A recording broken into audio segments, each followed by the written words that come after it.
The Minister also concedes in his response that the traffic surveys were carried out at seasonally quiet times.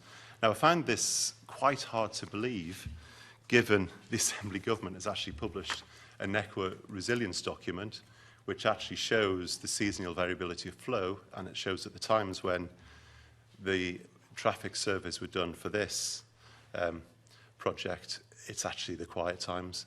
This also points out that holiday periods have very much higher levels of traffic, 3 to 5 times higher than neutral times. And he doesn't even respond to our point regarding holiday periods. So I'd say that the traffic modelling which has been used to justify the red route is fundamentally flawed. Finally, as I said earlier, I'm a professor of climate science, and the push for this new road, which is not actually a full new road, it's just a bit of a bypass past part of the problem to another problem.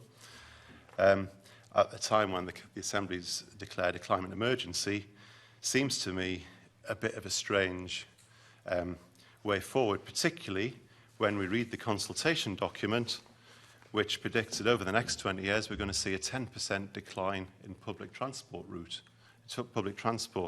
use in these areas. And surely, if there's a climate emergency, we want to reduce carbon emissions, we've got to get more people onto public transport. So it's not surprising that we're seeing a cut in public transport, because as somebody that tries to use it in North Wales, I can tell you we've seen our trains cut in the last 5 years.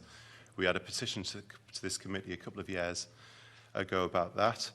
And we just heard earlier in this committee about cuts to local bus services. In Northrop, we saw our bus services halved between Flint and Mold only in April this year. So people can't use public transport while you're cutting it. Spending £250 million on a road when you could actually be ensuring public transport levels are maintained seems to me to go totally against the climate emergency.